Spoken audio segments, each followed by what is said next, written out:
Sportivi di TVM Palermo, canale 19 del digitale terrestre, rieccoci di nuovo insieme. Siamo quelli di Penalty, tutto il calcio di cui il calcio vero non parla mai. Ogni giovedì, a partire dalle ore 21, parliamo naturalmente dei 4 gironi del campionato di promozione, ma anche dei 6 gironi del campionato di prima categoria. Siamo visibili anche attraverso la piattaforma HBB TV del canale 15 del digitale terrestre di 7 Gold, ma siamo visibili anche attraverso la nostra pagina Facebook Penalty, nonché sul canale YouTube Penalty Programma Sportivo. Partiamo con il nostro programma, partiamo con i 4 gironi del campionato di promozione, via subito con il girone A.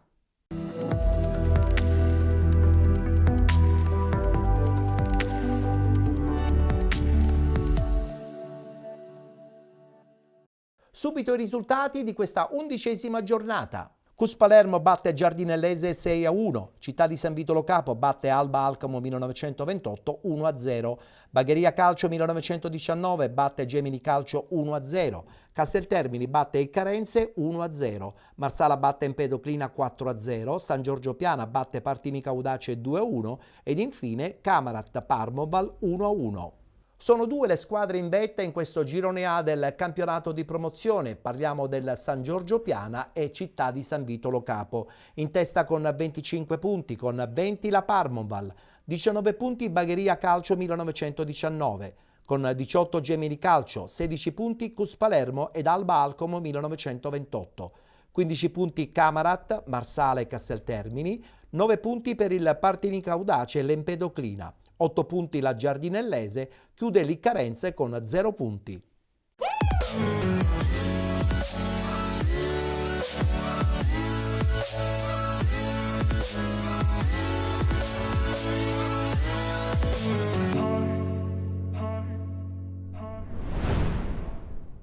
Buon pomeriggio dal Nino Lombardo Angotta, che quest'oggi ufficialmente apre le porte anche al pubblico. Dunque il Marsala Football Club affronterà quest'oggi nel quadro dell'11ª giornata del campionato di promozione l'Empedoclina a porte aperte. Agli ordini del signor Alagna inizia Marsala Empedoclina, con gli azzurri che attaccano da sinistra verso destra rispetto alla nostra postazione. Altra ripartenza per il Marsala, la difesa dell'Empedoclina si va a schierare. Il tiro con il pallone che non termina, lontano dalla porta difesa da Pullara. Pallone al centro, il colpo di testa, la deviazione, la rete, il gol. Il Marsala passa in vantaggio con Rallo. 1-0 per gli azzurri con questa bordata che si spegne alle spalle di Pullara. Pallone sull'out di sinistra. Lanciato in aria, il tiro e il gol, il 2-0 per il Marsala in decisione difensiva da parte dell'Empedoclina ed il 2-0. Vetrano, pallone per Rustico, il tiro e la rete, non si alza la bandierina e il Marsala mette a segno la terza marcatura. Si lamenta l'allenatore dell'Empedoclina, sospetta la posizione di Rustico. Pallone che sfiora all'interno dell'area di rigore con Rustico, la possibilità della quarta marcatura che arriva ancora con Vetrano. Facilissimo per il bomber azzurro depositare il pallone in rete per un sonoro 4-0, il pubblico in piedi che lo applaude. E arriva anche il triplice fischio da parte del direttore di gara, che spedisce entrambe le formazioni sotto la doccia sul risultato di Football Club Marsala 4, Empedoclina 0. Finalmente si ritorna al Nino Lombardo Angotta con il pubblico e la gente può applaudire la squadra azzurra che batte l'Empedoclina per 4-0.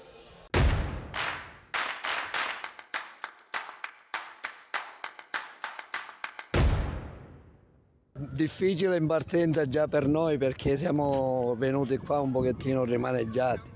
6 giocatori in meno di prima squadra, molti giovani come avete visto, e quindi è normale che alla lunga la paghi.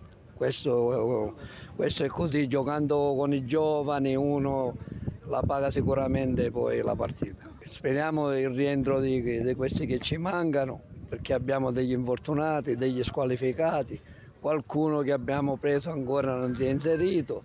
Speriamo di avere tutto a disposizione tra una decina, quindicina di giorni e rimetterci un pochettino sulla buona strada.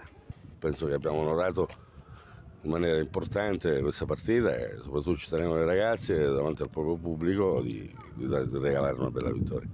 Penso che il blocco dei giocatori che giocano tutti insieme, sono 11 che giocano, più quelli che entrano, chi fa gol non deve fare la differenza, deve fare in giro la squadra e basta. Per cui non è il singolo giocatore, io non mi baso sul singolo giocatore, io mi baso su tutto il gruppo, che è un gruppo che sta migliorando, che sta lavorando, sa benissimo come siamo partiti, e dove siamo, cioè che cosa stiamo facendo, e dobbiamo costruire qualcosa di importante e ridare di nuovo entusiasmo alla città.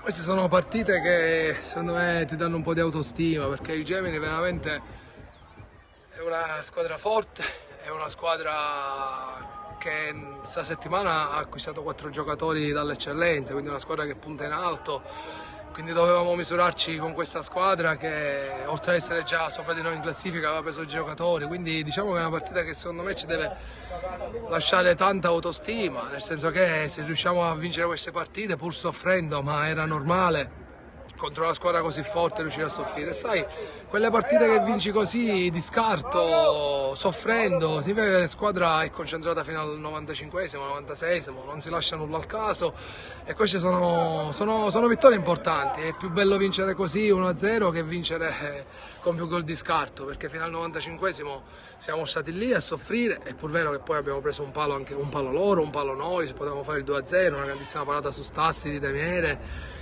e quindi anche noi meritavamo il 2-0, se possiamo dire, ma le partite del calcio vanno così, l'importante era vincere e ci siamo riusciti. Sono passate un paio di settimane, perché poi la squadra era allenata da un mio carissimo amico e giocava in un certo modo, poi ogni allenatore ha il suo modo di intendere il calcio, quindi lo step di cambiamento c'è stato e la squadra mi segue, sono contento di questi ragazzi e quindi oggi ci godiamo questa vittoria, perché veramente era difficile all'inizio ci pensavamo, è chiaro che giochiamo per vincere, è stata una partita difficile, poi nel riscaldamento si è fatto male Procida, quindi abbiamo perso anche Procida, che per noi è uno d'esperienza, è uno che ci dà tanto a livello di esperienza e di solidità dietro, e quindi oggi a maggior ragione siamo molto contenti di questa vittoria.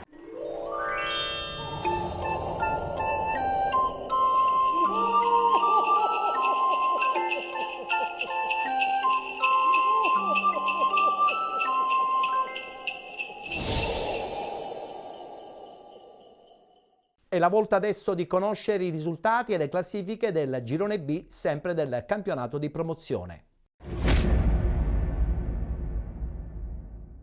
Domenica 3 dicembre si è giocata l'11ª giornata, guardiamo subito la schermata dei risultati. Atletico Messina batte Valle del Mela Calcio 2-1, Città di Mistretta batte Rosmarino 2-0, Nuova Azzurra Fenice batte Sant'Angiolese 2-0, Gioiosa batte Rinascita 2-0, Lascari Cefalù batte Promende Calcio 2-1, pareggio tra San Fratello ed Aquila 2-2 ed infine Aluntina batte Città di Galati 6-2. Seppur sconfitta nella difficile trasferta di Città di Mistretta, il Rosmarino continua ad essere leader in questo girone B del campionato di promozione. La squadra messinese al primo posto con 24 punti, con 22 Aquila, 21 punti per il Città di Mistretta, 20 il Gioiosa, con 18 Nuova Rinascita, con 14 punti San Fratello e Città di Galati, 13 punti Lascari Cefalù ed Aluntina, 12 Valle del Mela Calcio. Con 11 la Sant'Angiolese e il Promende Calcio, 10 punti per l'Atletico Messina, chiude la classifica la Nuova Azzurra Fenice con 8 punti.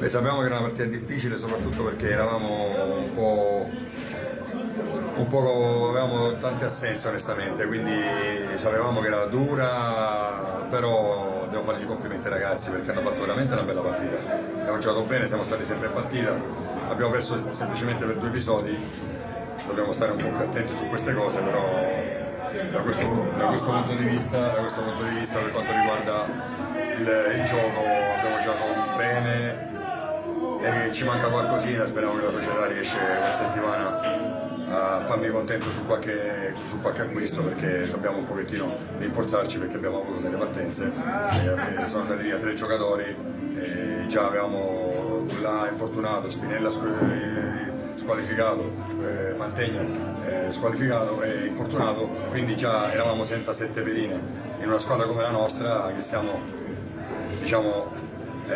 una squadra nuova nella categoria. Non deve accadere questo, dobbiamo avere sempre la possibilità di poter rimpinguare o mettere qualcuno nel ruolo giusto. Oggi però abbiamo buttato anche il cuore contro l'ostacolo, era un derby, mi dispiace per i tifosi che sono venuti al campo, però penso che la squadra ha risposto bene, ha giocato bene, abbiamo fatto delle ottime trame di gioco e da questo punto di vista prendo questi spunti. Sugli errori ci lavoreremo anche perché siamo giovani ed è normale che ogni tanto gli errori si fanno, quindi non è successo niente, come io lo dicevo prima, lo dicevo anche la domenica quando si vincevano le partite, siamo a posto, si perde in questo campionato perché dobbiamo crescere tutti insieme, allenatore, giocatore e società, e pian piano, e già partiamo da domenica, questa settimana lavoriamo per poter andare a fare una partita importante fuori, perché non ci montiamo la testa quando vinciamo e non è che ci abbattiamo quando perdiamo, sappiamo che siamo una squadra che possiamo fare qualsiasi risultato, quindi da questo punto di vista prepariamo per la partita durante la settimana e andremo a farci una bella partita fuori casa cercando di prenderci quello che abbiamo perso oggi.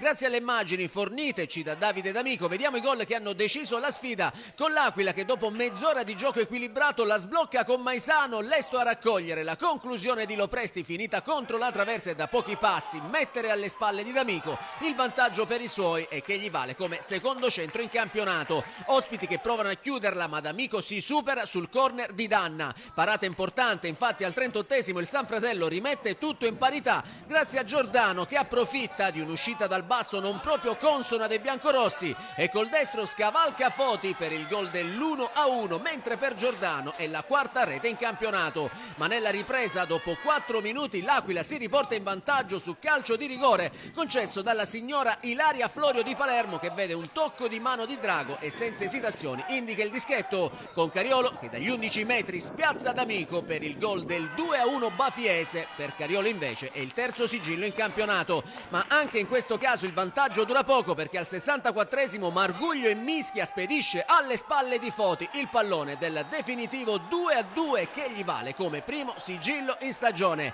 San Fratello che nel finale costruisce anche 3 nitide palle gol per vincere la sfida, ma un super Foti dice di no prima al destro di Giadama e poi al piazzato dal limite dell'area di Praticò, mentre Giadama subito dopo da pochi passi spara incredibilmente a fil di palo. Il San Fratello sale in classifica, quota 14 punti e inanella l'ottavo risultato utile di fila, mentre l'Aquila si porta a 22, rimane al secondo posto e accorcia a 2 le lunghezze di svantaggio dalla prima posizione.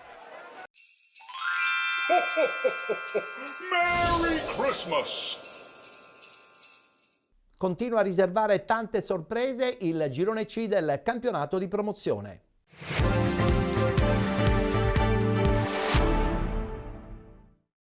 Nicosia che perde il big match contro la RSC Riposto, ma guardiamo subito i risultati di domenica. Aci Galatea Valdinisi Calcio 0-0, Santa Domenica Vittoria batte Caggi 3-0, Città di Aci Catena Sant'Alessio 0-0, Real Aci batte Città di Calatabiano 3-0, Città di Aci Sant'Antonio batte Real Suttano 2-1, Belpasso FC 2014 batte Villarosa 2-0, RSC Riposto batte Nicosia 3-0. La contemporanea sconfitta del Nicosia permette al Real Aci di brindare a questo punto il primo posto nel girone C del campionato di promozione. La squadra di Mister Manca al primo posto con 26 punti, con 24 il Nicosia, 23 punti RSC Riposto, 22 Città di Aci Sant'Antonio, 19 Belpasso FC 2014, con 15 punti Villarosa, Sant'Alessio, Aci e Galatea, 12 punti Valdinisi Calcio e Real Suttano, con 9 Santa Domenica Vittoria, 7 punti per il Città di Calatabiano, chiudono la classifica Città di Aci Catena e Caggi con 5 punti.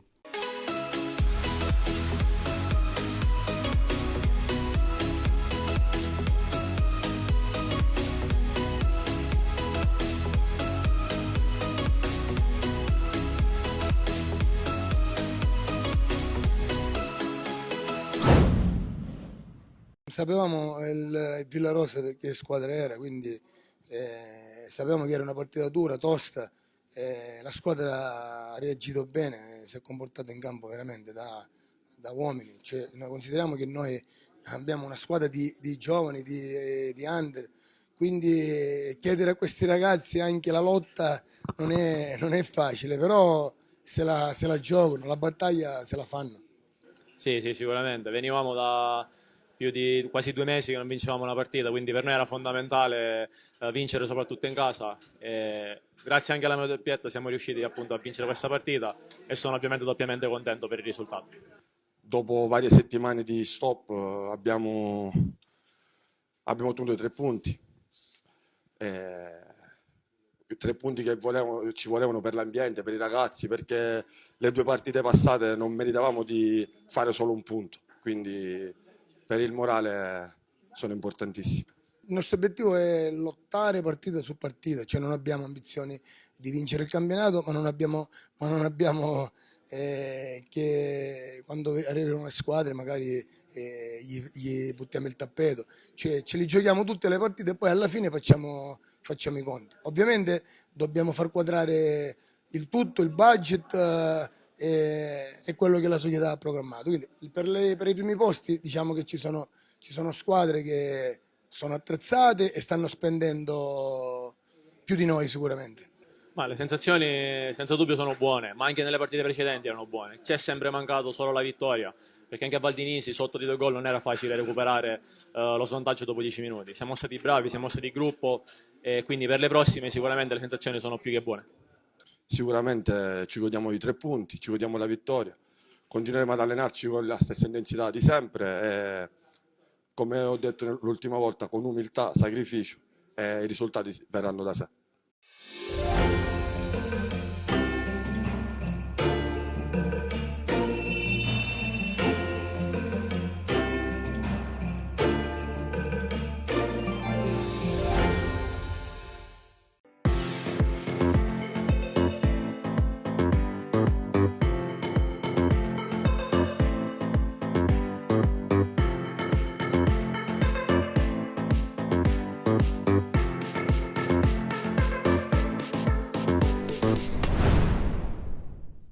archiviata la bella vittoria nello scontro diretto contro la Russa, il Real ci fa visita al Calatabbiano, squadra giovane e ben allenata, mettendo nel mirino il primato in solitaria in classifica.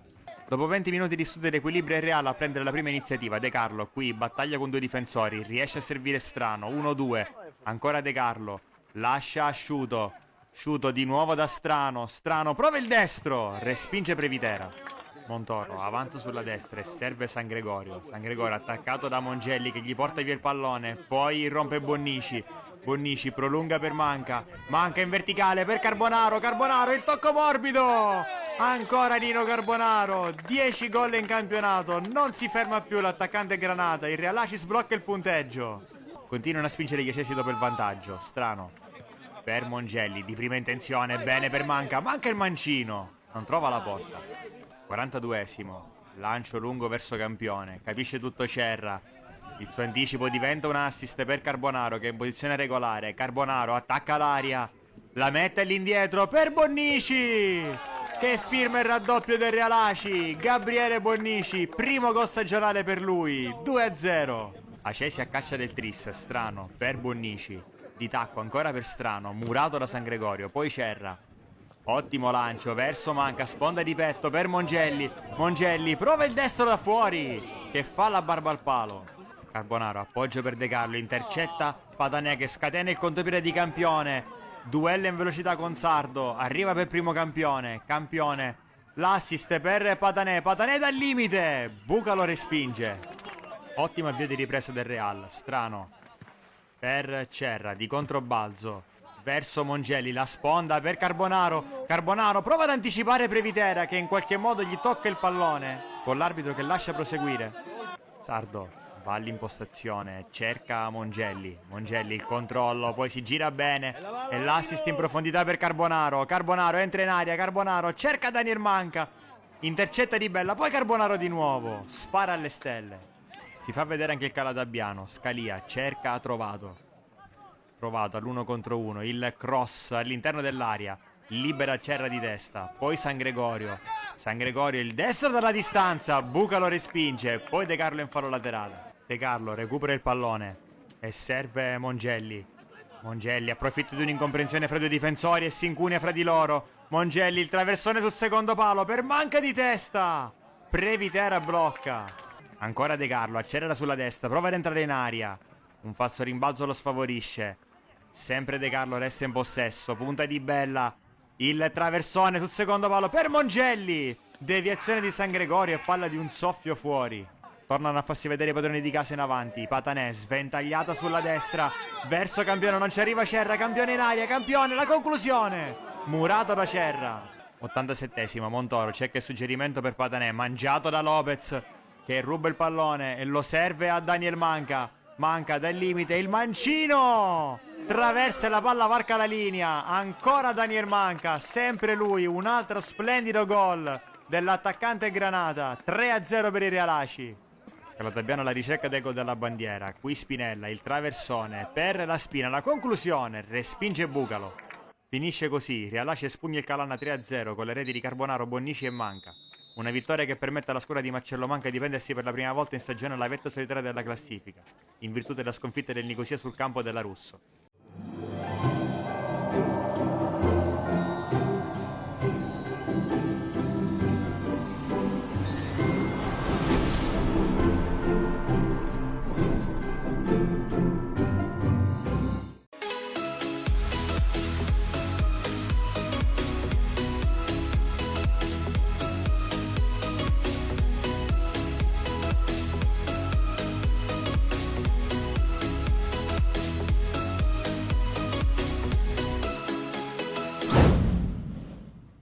Classifica alla mano può considerarsi a 3 punti alla conclusione del girone d'andata. Uno spareggio salvezza, Santa Domenica vittoria reduce lo scorso weekend dal successo interno per 2-1 contro il Real Suttano. Caggi che ha opposto resistenza finché ha potuto, salvo poi arrendersi alla forza della capolista. La Polisportiva Nicosia prevalsa con un netto 3-0.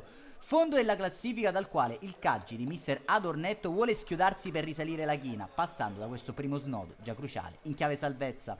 Dirige la partita Domenico Calanna e la sezione di Acireale, coadiuvato da Martina Siracusa e Sergio Privitera, quando passiamo al racconto della partita grazie alle immagini a cura di Giuseppe Boncordo. Completo blu con inserti rossi per i padroni di casa, maglia gialla invece per la compagine del Santa Domenica Vittoria. Si caricano a cerchio i ragazzi del presidente Marinello, ma a partire forte saranno subito gli ospiti con una spettacolare azione corale con l'apertura di Bidondo per Spitaleri, sfera sul palo opposto dove Lembo contende il possesso ad un avversario. Ancora Spitaleri calcia trovando solo la faccia esterna del palo, ci mette appena un quarto d'ora Lembo a far capire che questa non è la sua categoria di appartenenza. Stop ad alta scuola con l'esterno del piede mancino e tiro di poco alto sulla porta di Vecchio. Primo slide indoor di questa sfida al 20° con Aghero espulso su segnalazione dell'assistente Siracusa. In 10 uomini il Caggi matura allora il vantaggio ospite che sfrutta al meglio la superiorità numerica. Spitaleri arpiona questo pallone sul rinvio corto di Mannino, un destro preciso che si infila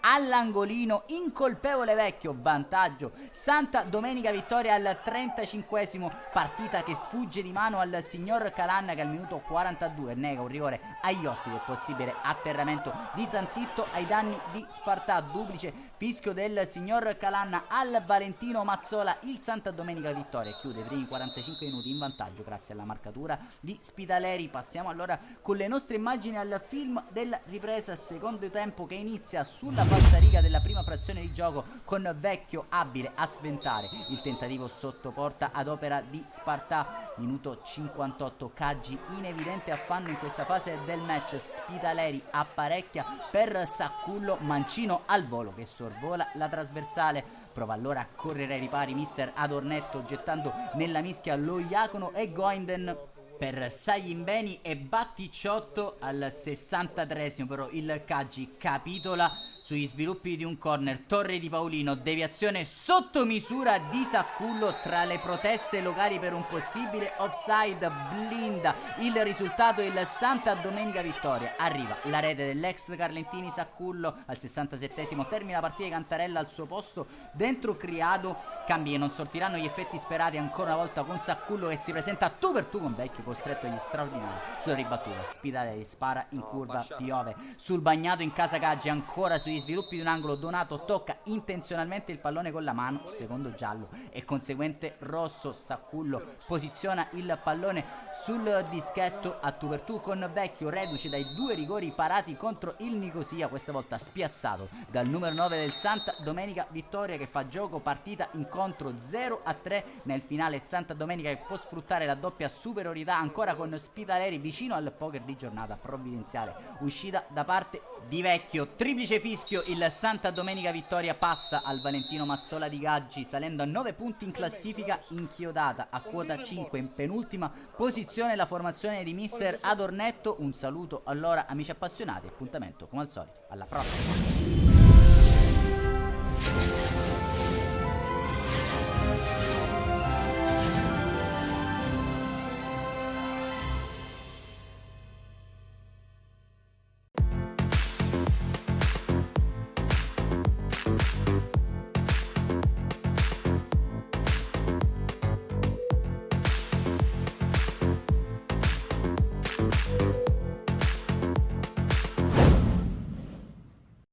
È una vittoria clamorosa, quella della Russo Sebastiano Calcio, che si abbatte come una furia sulla capolista Nicosia.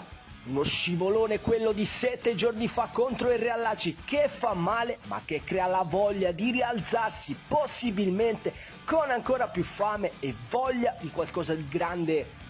Pronti via, minuto 6, attacca dalla sinistra la RSC, cross al centro di Manuli deviato, c'è ovviamente Fisichella col fucile in mano che col destro spacca la porta e fa esplodere il Luigi Averna. Poco dopo ancora RSC, stavolta con Castorina che sfiora il raddoppio. E tocca quindi al Nicosia farsi vedere con questa azione in verticale che premia il Casar che dal limite va ad un passo dall'1-1. Minuto 38, devastante Castorina che vede Palazzolo tra le linee e allora inizia lo show in solitaria del 27 che prima ne siede uno, poi supera il secondo col destro a giro dal limite, brucia l'angolino e fa 2-0. Un UFO in terra ripostese si presenta così. Pietro Palazzolo, il sergente, azione e gol spaziale per il raddoppio RSC. Siamo al 52esimo, verticale che raggiunge Fisichella, filtrante per il taglio di Tornitore che davanti a Failla non perdona il Nicosia e un'ira di Dio la RSC che la chiude 3-0. A metà tempo chance colossale per gli ospiti con questo pallone per lo scatto di Zolezzi che scarta Cisterna, poggio per Alcazar che spara alle stelle il possibile 3-1. Dall'altra parte Palazzolo inventa per Fisichella che col sinistro per poco non fa un gol stratosferico. L'ultimo brivido è di marca biancorossa, punizione dal limite disinnescata dal paratone di Cisterna che inchioda il risultato e non accadrà più nulla. Sarà questo infatti l'ultimo frame di questa sfida. Triplice fischio a Luigi Averna di riposto, una fantastica. RSC abbatte il Nicosia, bianco-blu che torneranno in campo sabato prossimo con il Santa Domenica di Vittoria.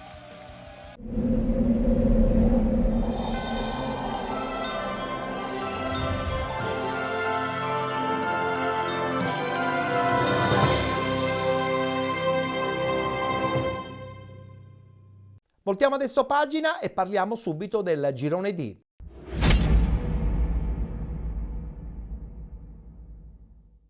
Sono almeno 6 le squadre che cercano di vincere questo girone D del campionato di promozione, ma guardiamo i risultati di domenica.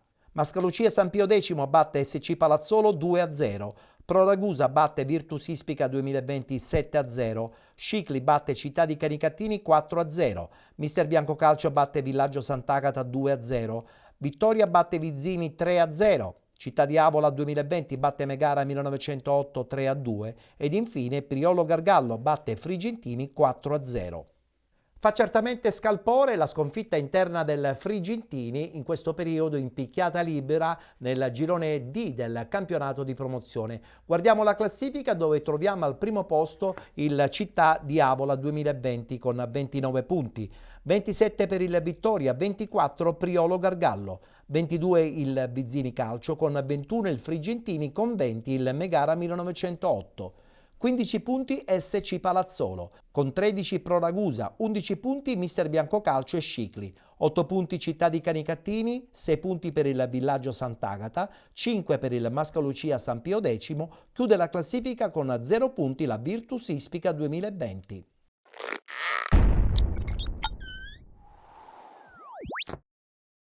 Chiuso in parità lo scontro diretto tra Vittoria e Città di Avola, cresce ancora di più l'adrenalina nel girone D di promozione. Rimane intatto il vantaggio di 2 punti da parte dell'Avola sul Vittoria, ma accorciano il divario anche Priolo Gargallo e Vizzini, quest'ultimo avversario di giornata al Gianni Cosimo. Vizzini, che ha sin qui totalizzato 22 punti nelle prime 10 uscite, peraltro reduce nelle ultime 5 partite da una miniserie di 4 vittorie e un pari che lo rendono quantomeno avversario ostico da affrontare. Passiamo all'11 biancorosso guidato da mister Danilo Ruffini, che dal primo minuto schiera Leuci tra i pali, Ardes e Diop sulle fasce, Pettinato e Sferrazza al centro della difesa, Floridia in mezzo al campo assieme a Santana e Leggio, De Vivo nelle vesti di rifinitore a tutto campo, per le punte Cannarozzi e Morra. Abili a subentrare a gara in corso Romano, Russo, Pollara, Ochi, Dio, Barbieri, Brullo, Battaglia e Cabrera.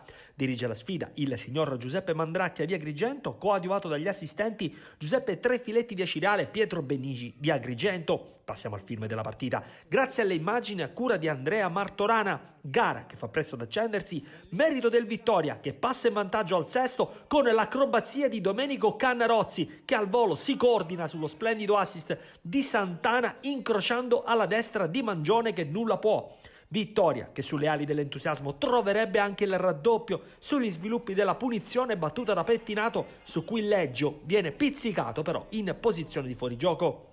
Raddoppio stavolta buono al 16esimo, sponda di Cannarozzi per Vito Morra che scappa alla retroguardia del Vizzini, scarta Mangione e deposita il pallone in fondo al sacco. Vittoria che raddoppia e che mette già un'ipoteca sul match dopo appena un quarto d'ora scarso.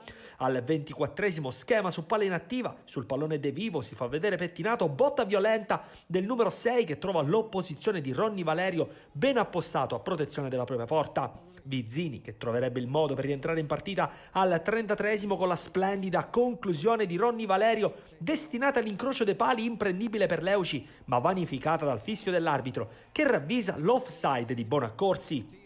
Primo tempo chiuso sul parziale di 2-0 in favore del Vittoria, meritato per quanto visto, legittimato da un grande approccio degli uomini di Danilo Ruffini che anche nel secondo tempo entreranno con il giusto piglio. All'8º, lungo il rifornimento per Vito Morra che arriva in alto solo a toccare un pallone scodellato dalla destra da De Vivo. Al 9º, azione di pregevole fattura imbastita dal Vittoria. Diop, Morra, Leggio, tutto di prima per De Vivo che dalla destra si accentra e calcia a giro imprendibile per Mangione, Eurogol del numero 10 del Vittoria, una splendida azione di rimessa con passaggi di prima e poi gran bordata del fantasista di San Severo che chiude di fatto il match. Il ritmo si abbassa notevolmente, le palle gol più nitide sono sempre a favore del Vittoria che al 23esimo sfiora il poker con Morra che non arriva però sul cross dalla sinistra di Diop. Al 24esimo primo cambio tra le file del Vittoria esce De Vivo applauditissimo dal suo pubblico dentro Dio. Al 28esimo uscita improvvida di Mangione, Morra non ne approfitta da posizione defilata. Al 29esimo secondo cambio tra le file del Vittoria Cabrera prende il posto di Cannarozzi. Al 36esimo proprio Cabrera fa tutto bene, diagonale poi di Leggio che lambisce il palo alla destra di Mangione. Al 38esimo doppia sostituzione per il Vittoria, richiamati Diop e Floridia in cambio di Russo e Barbieri, peraltro ultimo innesto tra le file biancorosse. Poi c'è tempo ancora per la quinta ed ultima sostituzione al 43esimo con Pollara che prende il posto di Morra.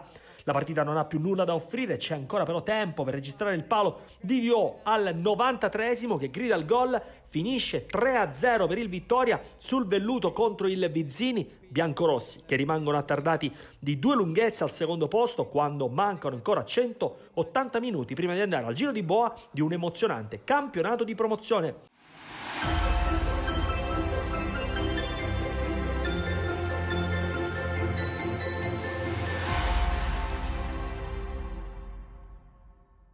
E voltiamo adesso pagina perché come al solito arriva nella puntata del giovedì lo spazio dedicato al campionato di prima categoria. Guardiamo risultati, classifiche ed immagini dei 6 gironi.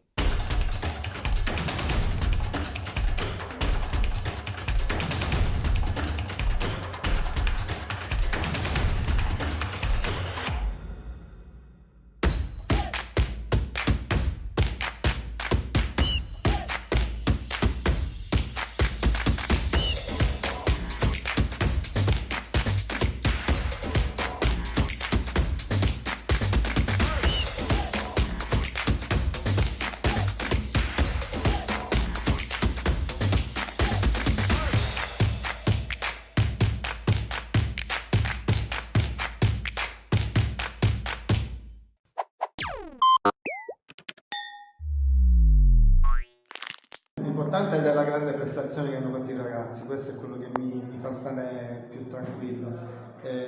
Hanno fatto una grande prestazione dal primo minuto fino all'ultimo minuto, il risultato poteva essere ancora più rotondo, abbiamo avuto i complimenti alla squadra avversaria, credo che quando tu hai i complimenti alla squadra avversaria per quello che abbiamo espresso, credo che sia il miglior regalo che può essere fatto. Diciamo che adesso abbiamo qualche punto in più in vantaggio, però ci deve sempre dobbiamo avere a mente sempre quello che era la classifica del Renzolo Piccolo, che aveva 5 punti di vantaggio, però è bastato 2 partite che sono stati risucchiate, quindi noi dobbiamo sempre, l'ho detto, pensare che dobbiamo fare sempre meglio, quindi io parto sempre ai ragazzi di questo, dobbiamo migliorarci per poter fare meglio. Questa è deve essere la nostra idea di squadra.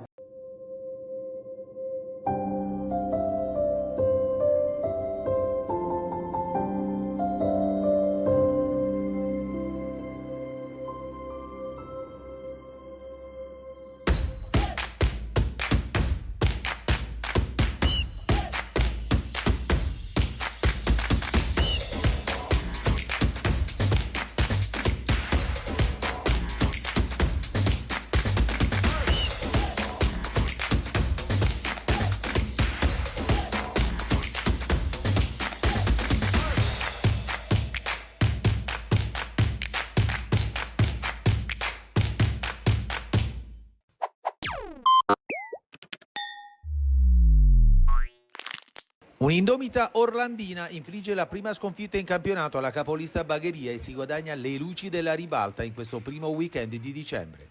Ed è la capolista la prima occasione col bomber russo al minuto 8, ma l'estremo di casa rimanda al mittente la minaccia. Ragazzi di Laura che spezzano l'equilibrio al 22esimo con Di Marco, lesto in aria a battere Morvillo e portare in vantaggio i suoi. Il Bagheria, subito il gol, non riesce a impensierire i locali e crea qualche pericolo solo verso il tramonto del primo tempo, ma né Balsameli prima e né Mazzola successivamente solleticano il portiere di casa. Nella ripresa i palermitani entrano in campo con un piglio diverso, pronti via e a comando appoggia su Cannavò. Graziano assiste Nave qualche minuto più tardi, ma il suo colpo di testa non c'entra il bersaglio. Minuto 56 e ancora a comando sfiora la porta paladina. Preludio al gol che matura al 58esimo quando Mazzola gonfia la rete ospite portando in parità il match sfruttando la palla nativa di Graziano. Subito il gol, l'Orlandina prova a riorganizzarsi e ritorna in vantaggio 10 minuti più tardi con Di Marco, ancora bravo in aria a far capitolare Morvillo per la seconda volta. Terzo gol stagionale per il classe 2001, il primo in stagione lo aveva realizzato proprio qui al Merendino all'esordio nel derby con la Nasitana.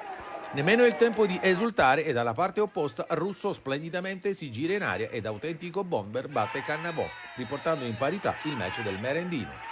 Ottavo centro stagionale per il classe 2000, bomber principe della compagine Madonita.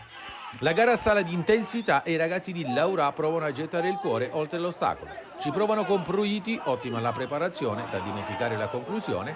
Minuto 76 e arriva la svolta del match, punizione per i locali. Dalla distanza ci prova Vito Praticò che beffa il portiere sul proprio palo, mandando in visibilio l'intero ambiente di casa.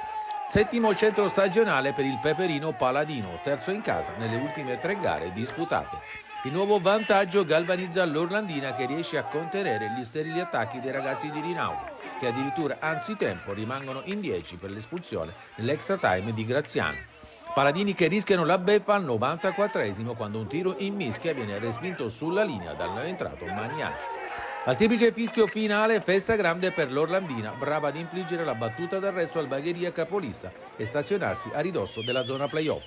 Quarta settimana senza i 3 punti pieni per il nero-azzurro Granata, che rimangono in vetta ma dovranno guardarsi dalle nebroidee che incalzano il Sinagra a -1 e la Futura a -3.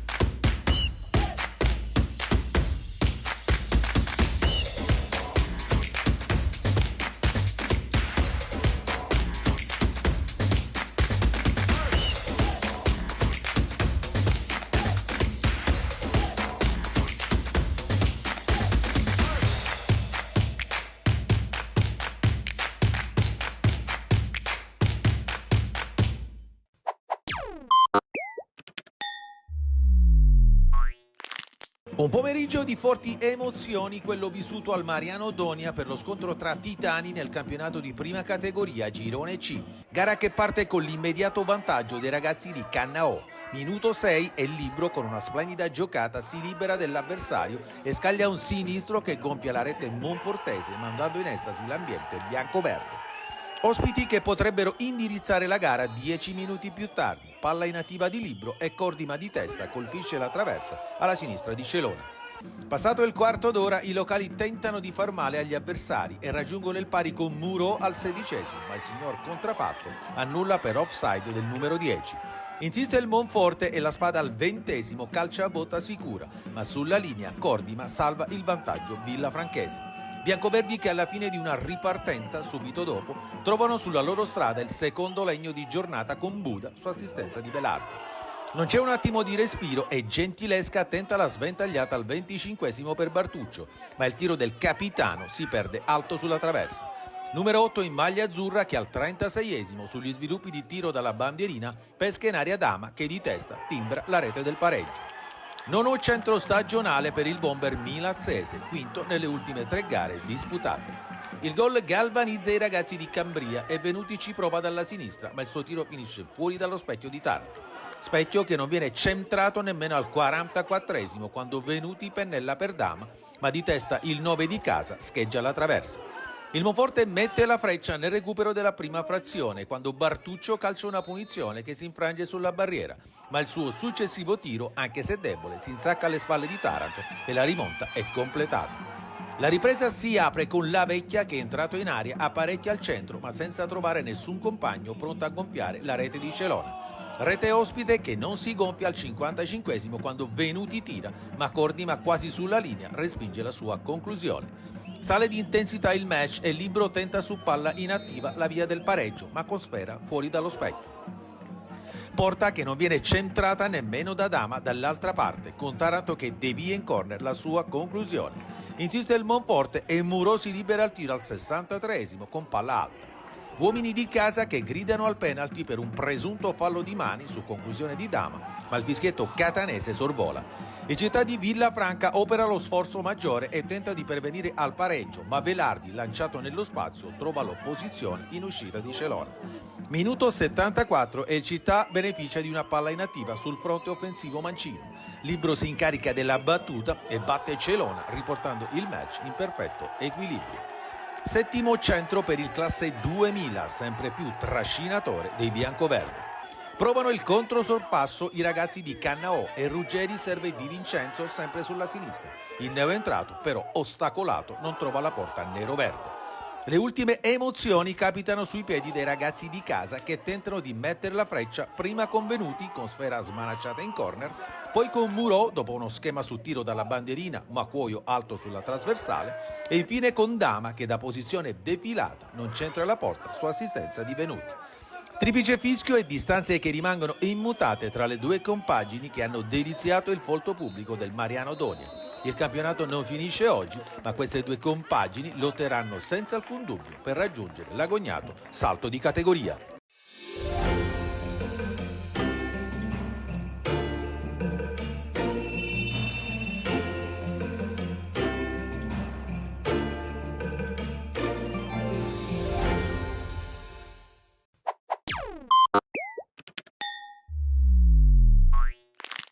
Secondo pareggio consecutivo per il Terme Vigliatore, secondo 0-0 di fila per la squadra giallorossa che in casa viene fermata sul nulla di fatto dalla Nuova Peloro. Spinge la squadra giallorossi al 15esimo, il tiro cross di Mazzeo costringe Cristian Arena agli straordinari. Poi però la Nuova Peloro si affaccia pericolosamente dalle parti di Munafò, prima con Andrea Arena che al 34esimo in diagonale calcia sul fondo e 10 minuti dopo con Curro, il cui tiro ravvicinato trova un super Munafò a negargli la gioia del gol. Prima dell'intervallo ospiti che reclamano anche un possibile fallo di rigore su Andrea Arena, l'arbitro lascia giocare. Nella ripresa però il Terme Vigliatore torna ad attaccare. Al 53esimo ci prova Costa, il cui destro sorvola la traversa. Un minuto dopo ancora Costa, al termine di un'azione manovrata, calcia a colpo sicuro trovando la respinta di D'Urso. Quindi al 55esimo la gran botta di Malan non c'entra di poco il bersaglio e sempre Malan 60 secondi dopo calcio in bocca a Cristian Arena, una ghiotta occasione per i giallorossi. Locali che 2 minuti più tardi reclamano anche un possibile rigore per un tocco di mano, ma il direttore di gara dice di no. Al 68esimo arriva invece l'esordio in maglia giallorossa anche per l'ex della sfida, l'attaccante Marco Milici, protagonista nella scorsa stagione del salto in prima categoria della Nuova Peloro, che prende il posto di Costa. Termali che ci provano fino alla fine, al minuto 87, prima Torre e poi Malan per 2 volte non trovano la rete tanto sperata. Vantaggio che per i giallorossi non arriva nemmeno un minuto dopo, quando il destro in acrobazia di Milici è respinto dalla difesa e con i locali che reclamano anche un possibile penalty. Finale emozionante nei minuti di recupero, assalto disperato del Terme con Calamoneri che al 93esimo apparecchia per Yakubu che da 0 metri però spara incredibilmente sul fondo. Poi al 96esimo occasione per la Nuova Peloro con Andrea Arena che viene fermato dal decisivo intervento in uscita di Munafò. Quindi al minuto 97 Terme Vigliatore ad un passo dal gol con Malan che di testa manda al lato il cross dalla sinistra di Mazzeo. Con questo pareggio il Terme Vigliatore sale in classifica a quota 20 punti e si conferma in quarta posizione. Giallorossi che mercoledì saranno nuovamente in campo per il recupero casalingo contro il Monforte, mentre la Nuova Peloro si porta a 14 punti.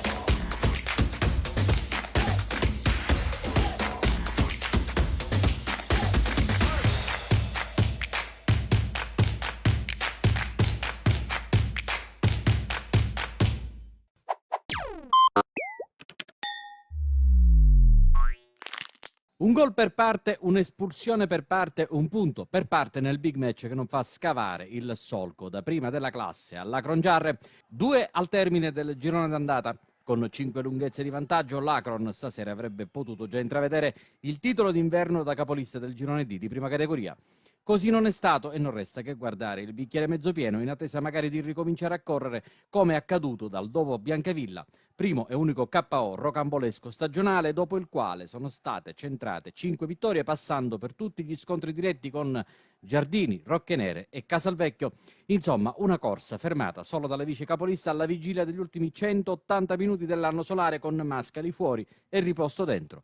Chiusa la premessa, il racconto dell'1-1 è concentrato per il 70% nel primo tempo marcato Santa Venerina in avvio. Di Siciliano, Parisi e Furnò 3 minacce alla porta di Giovanni Nicotra che sventa un assalto pesante dei rossoblù e rischi di non poco conto prima del vantaggio che Furnò realizza intercettando al volo di prima. Bel gol, ma quanta solitudine in aria. Una punizione di Papa Serio quando corre il 18°. Fanno festa gli ospiti, ma la decisa reazione giarrese viene fuori nell'arco di 120 minuti.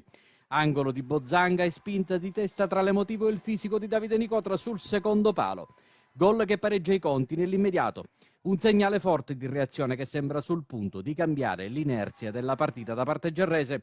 Marino prima, Gulisano poi, quindi Palermo e Giuffrida. Gli ospiti murano tutto e di più e difendono nel momento migliore dei padroni di casa che trovano sulla loro strada anche Cantarero, nel caso di un altro corner di Giuffrida e di Puglisi che la fa impennare di testa.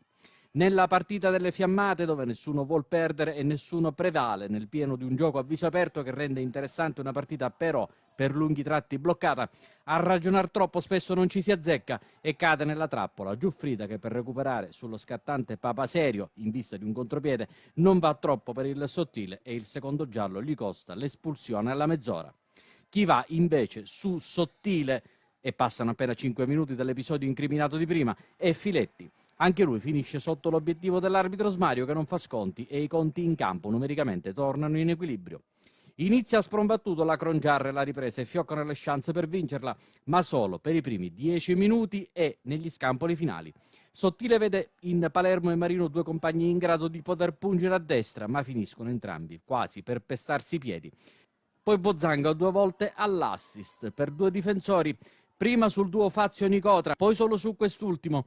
Insomma, i difensori accarezzano solamente il sogno di una giornata di gloria. Il tecnico Saverio Rapisarda scommette su Mangano al posto di Sottile quando arriva il minuto 20. In attacco si cambia anche con Mirabella per Gulisano. I 2 subentrati marcano la palla gol più nitida dei padroni di casa in un finale di protezione pura del Santa Venerina. Ne nasce un destro un po' sporco di Bozzanga su cui Cantarero si supera.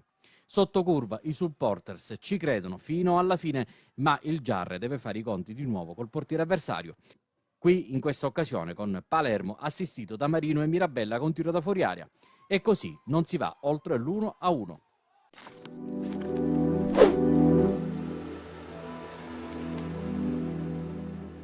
Sapevamo che oggi era una partita complicata, l'avevo detto ai ragazzi, e anzi ne approfitto per fare complimenti anche a loro, veramente una squadra organizzata, forse l'unica che è venuta qui e ci ha messo in difficoltà. Noi il primo tempo ci siamo specchiati, pensavamo magari che giocando come avevamo fatto nelle ultime partite bastasse per vincere, invece oggi serviva qualcosa in più, serviva un po' di fame, serviva cattiveria, serviva agonismo e questo forse ci è mancato in qualche fase della partita e si è visto, infatti diciamo che abbiamo avuto più difficoltà del previsto.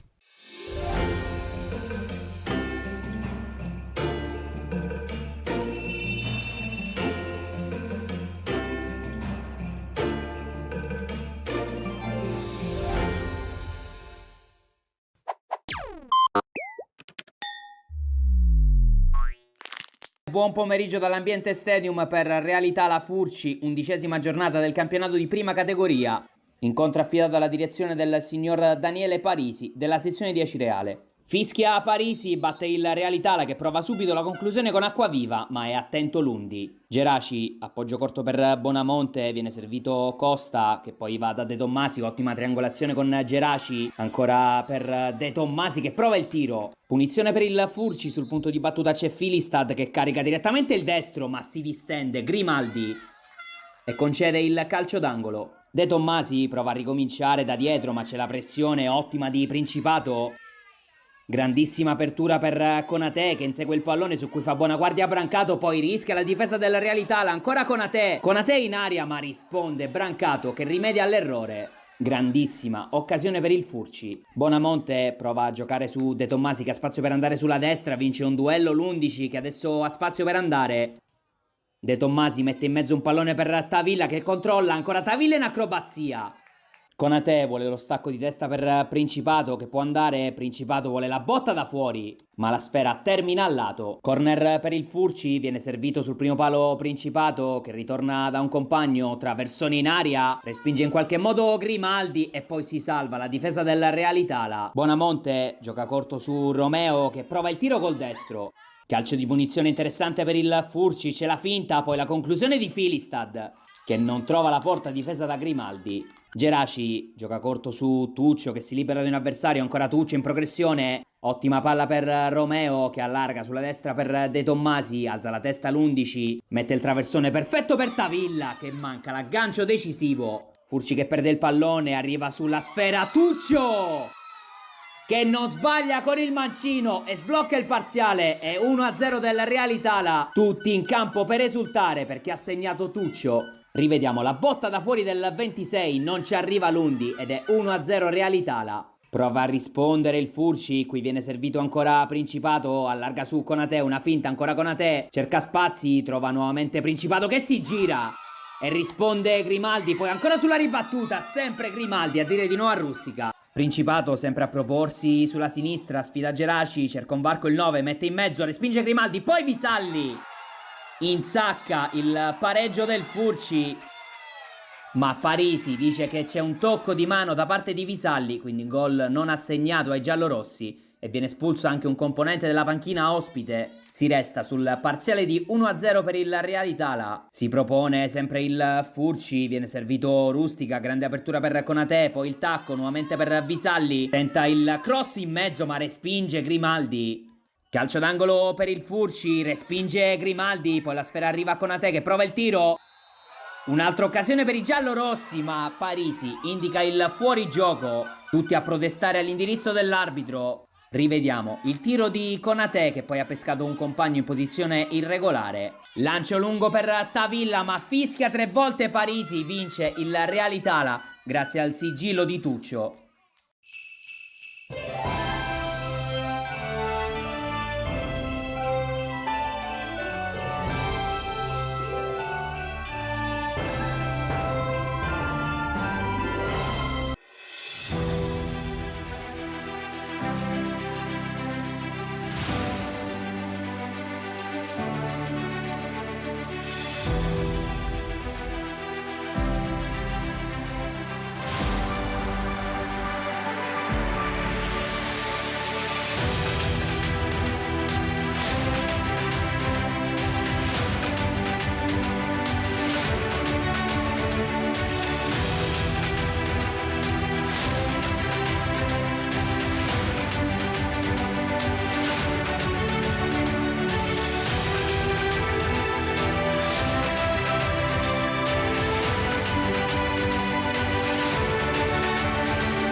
La prima vittoria in trasferta in casa del Niscemi permette al Sant'Anna di balzare appena fuori dalla griglia play-out, poco per sentirsi al sicuro ma una sterzata importante per le ultime battute del girone d'andata. Allo stadio Enrico Greca di Pergusa l'11 guidato da mister Ivan Orlando ospita il Gera per l'11ª giornata, il girone F di prima categoria. Uno sguardo alla formazione rossa-azzurra che scende in campo con Patri Nicola in porta, Tomasello, Dottore Maesano, Buscemi, Parisi, Di Stefano, Simone Riccobene, Legname, Menzu e Francesco Riccobene. Dirige la partita il signor Ettore Calà Campana. Passiamo al film della partita grazie all'ausilio delle immagini a cura di Silvio Di Liberto, completo rosso con inserti blu per i padroni di casa, maglia verde fluo con calzoncini bianchi per la compagine gelese. Primo squillo di marca ospite allo scoccare del quarto d'ora con il destro dal limite di Valenza deviato per poco. Non sorprende Patri Nicola, risposta ennese che non si fa attendere sul ribaltamento di fronte e il destro di Riccobene da distanza proibitiva a fischiare vicino all'incrocio dei pali. Al 20° ancora Riccobene prova a correggere la mira sul buon pallone lavorato da Di Stefano, destro largo di un paio di metri. Compagine gelese che non è giunta a Pergusa per fare da sparring partner e lo dimostra al giro di boa della prima frazione con l'ordigno mancino di Ruscica prontamente disinnescato da Patri Nicola. Alla mezz'ora uno schema da fallo laterale degli uomini di mister Orlando libera al tiro Maisano, mancino potente ma non preciso.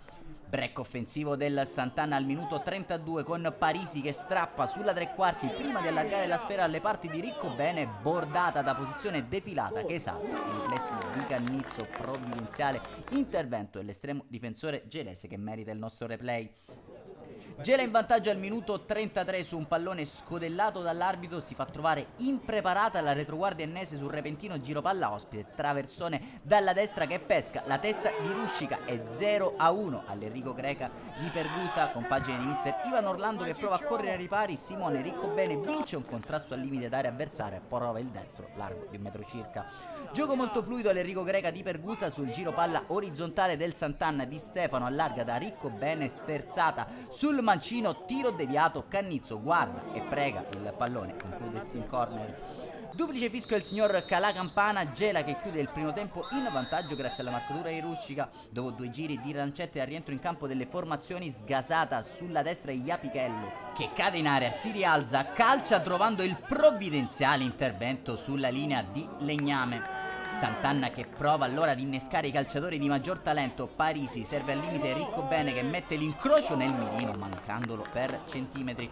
Primo cambio per mister Orlando al 53esimo che getta nelle mischia Algozzino. Al 57esimo Di Stefano viene fuori dall'area a legare il gioco, destro velenoso dai 25 metri che fa percorrere un brivido lungo la schiena di Cannizzo. Massimo sforzo offensivo profuso dal Sant'Anna, Parisi dalla tre quarti scodella in area un traversone velenosissimo sporcato in corner da Argirdeni, deviazione non ravvisata dal direttore di gara. Gelesi che si riaffacciano in avanti con il corner del subentrato Boni, smanacciato da Patri Nicola sui piedi di Matteo Parisi che per poco non trova l'Eurogol di giornata. Al 68esimo tocca ad Imbrosiano fare il suo ingresso in campo, 2 minuti più tardi punizione da distanza proibitiva che non spaventa però Buttiglieri, mancino diretto all'incrocio sul quale si deve impegnare Patri Nicola. Gela che indirizza il risultato finale al minuto 77 sul sanguinoso pallone perso in uscita da Parisi, ripartenza mortifera con Argirdeni che serve in profondità, Ruscica scarico a rimorchio da Scicolone che disegna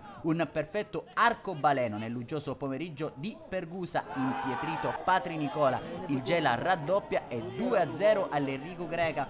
Nel finale allora mister Orlando getta nella mischia campione per Menzo al minuto 80.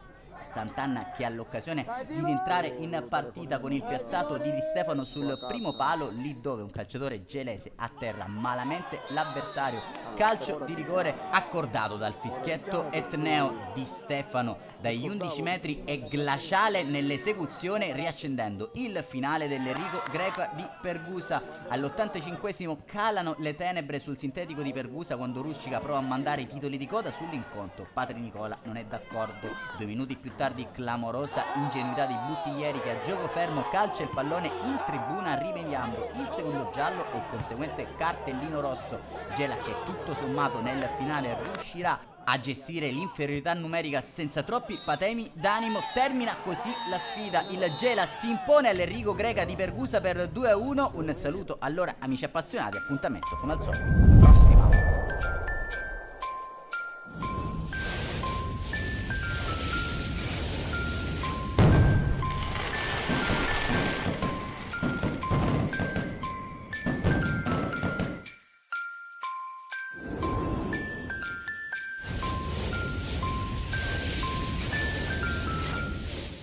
Dopo lo spazio dedicato ai 6 gironi del campionato di prima categoria, dalla scorsa settimana abbiamo inserito le classifiche con i risultati dei 2 gironi del campionato di eccellenza femminile. Partiamo con il girone A.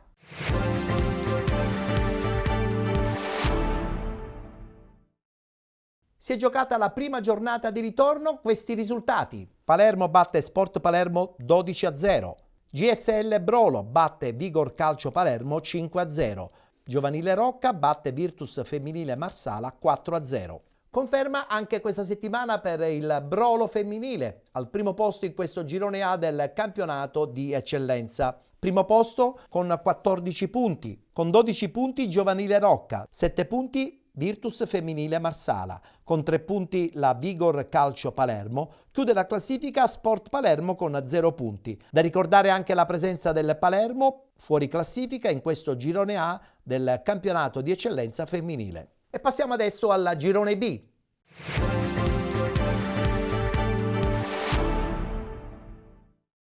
Anche qui si è giocata la prima giornata di ritorno, subito la schermata dei risultati. GSL Brolo, seconda squadra, Unime Messina 2-2, Scicli batte Alfa Sport San Gregorio 2-0, Siracusa Calcio batte Vittoria Calcio Femminile 9-0.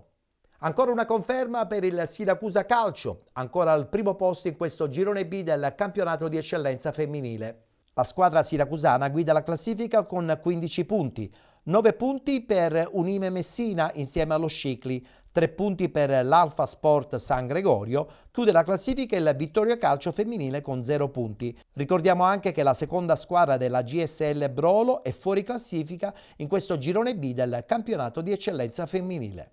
Con i risultati e le classifiche del campionato di eccellenza femminile chiudiamo qui la puntata odierna, quella del giovedì di penalty. Tutto il calcio di cui il calcio vero non parla mai. Ci rivedremo la prossima settimana e vi ricordo pure che se volete rivedere questa puntata basta visitare la pagina Facebook Penalty oppure tramite il nostro canale YouTube Penalty Programma Sportivo.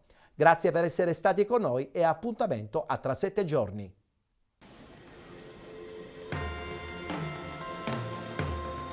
It's Christmas time. There's no need to be afraid. At Christmas time, we let in light and we banish shade. And in our world of plenty, we can spread a smile.